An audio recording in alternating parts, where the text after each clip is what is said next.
Good evening, everyone. First of all, thank you so much for having me here.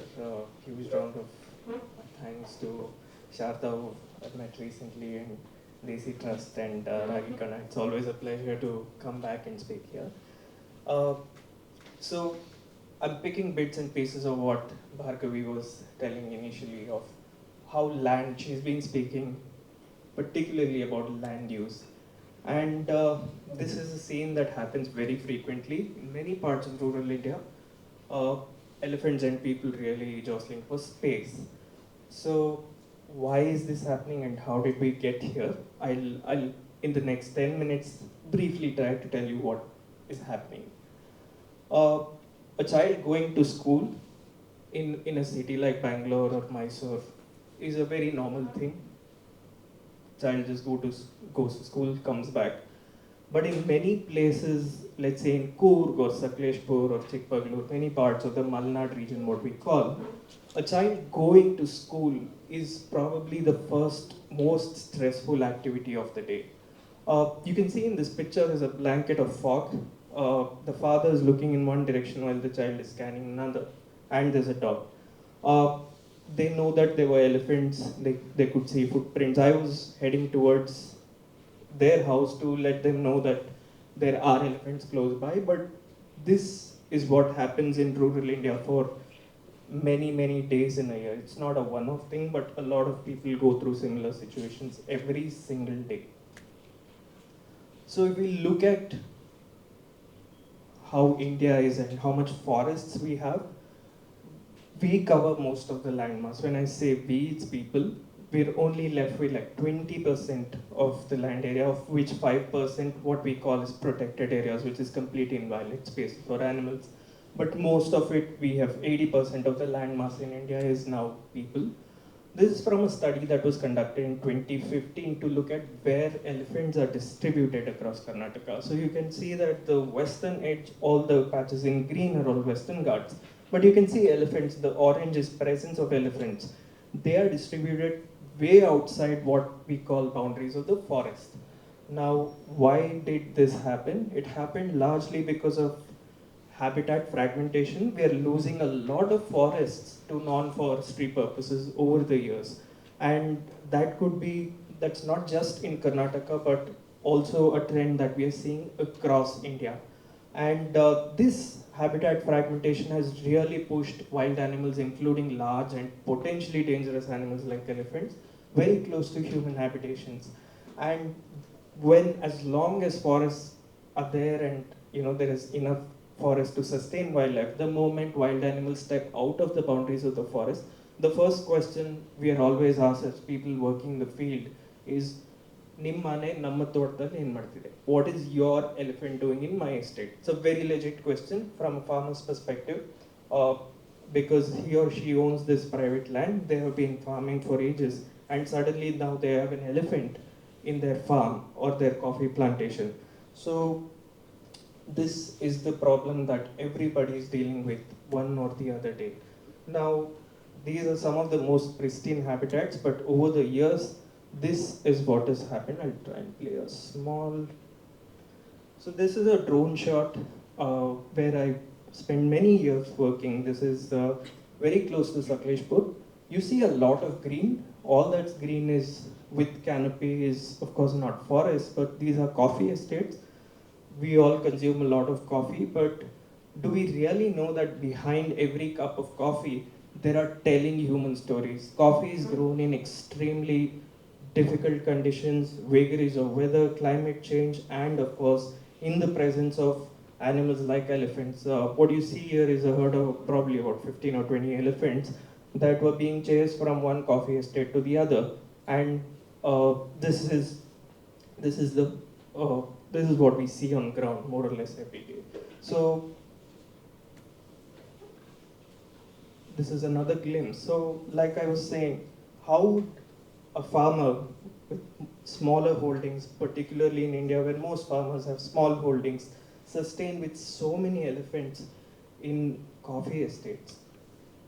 And when all else fail, all the anger, frustration is directed towards the elephants, and as a final resort to manage conflict. We get here what is called as a capture of elephants. But is this the solution? No, because if you remove one elephant, it's really not going to make a difference, because as long as we are losing forests and habitats, elephants are going to be pushed more and more closer to human habitations. So what is the solution? This is a scene from one of the paddy fields.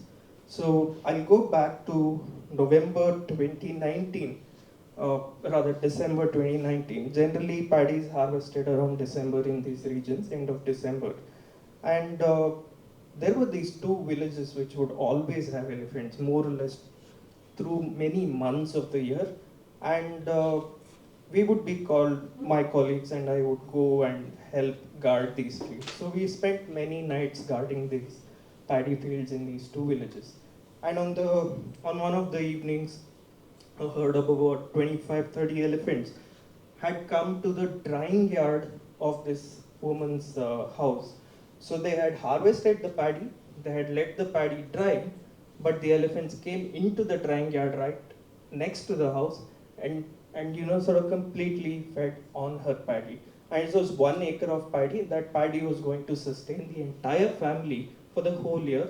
They lost everything. So on the same night, people like this have to guard all day and work in the night. So this happened on 25th December 2019. Again, those herd of 30 elephants were close to the village where we were guarding this 1 acre paddy field of that one person called Sudesh, whose paddy field was inaccessible by a harvesting machine. So entire village had harvested their paddy, but he hadn't. So we were guarding and we heard the elephants coming towards his village by the Hemavati backwater river. He said, let's take your jeep, go and I'll burst a couple of firecrackers. Maybe they'll avoid coming to my field. We went, my jeep got stuck. We had nothing to do. We knew that his field is in danger. While one of us, our colleagues was guarding his field, we were trying to get our jeep out. Finally, help came in the way of another villager who was in the next village. He came with the tractor, towed our jeep, finally managed to save his crop for the year. But a lot of friends of mine who live in cities say, I want to become a farmer. I want to retire and become a farmer. I want to tell them that becoming a farmer with a lot of disposable income is great, but becoming a farmer with farming being the primary income is a whole other thing. And this is just a glimpse of what a farmer in India today goes through. And again, why did we get here? This is one of the things. This is an oil palm plantation. What you see in the background is Borneo. That's a rainforest. And this, of course, is not in India, but we could get here because there's been a massive push for palm oil plantations in India, particularly in the northeast, because a lot of community forests are in the northeast. So it's easy to convince these communities and really, convert primary forests into monoculture plantations like this. It's going to have devastating impacts on the local communities and the local biodiversity as well. So again, Bhargavi was talking about it. Solar parks, we do not have laws that protect our grasslands. They are considered as wastelands. Hence, it becomes really easy for governments to convert these so-called wastelands into, massive glass fields like the one you see. This is from Riva.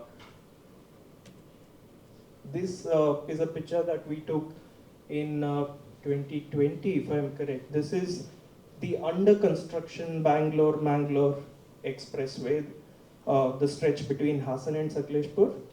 This is what it looks like today. So how are elephants going to cross this highway that's built for largely an urban audience moving in 100 kilometers per hour? And how does this highway affect local communities? Nobody questions, but these are some of the problems that agrarian communities are facing today. It's not just weather, but it's also massive changes in land use that is pushing wildlife closer and leading to human-wildlife conflict. Just to give you some numbers very quickly, in India, about 500 people and about 150 elephants die in conflict every year. And these statistics are staggering, yet we don't have environment as a budget priority. If we look at our defense budget, it's about 3 lakh crores or something like that, but our environment budget is a meager 3,600 crore, which simply says environment is not government's priority. And because it's not priority, many farmers like Sudhish year on year face damage and have to stay up all night and farm in the field during the day. But there is hope. I'd like to always end my video with this one. He's a very popular wild elephant in Hassan. His name is Bhima, and he's being escorted by this really dedicated team of forest officers who have blocked the main road and just letting him pass. So for a lot of people working on ground, including people within the government, there are some really good people who are out there, but just a small bunch of people cannot make a difference. It has to be both on ground and at the policy. Unless we have strong policies protecting our forests, these animals will be much safer, and of course, indirectly or directly, it will also help benefit people sharing spaces with these animals. So I'd like to end there because thank you so much, and if any questions, I'm happy to take.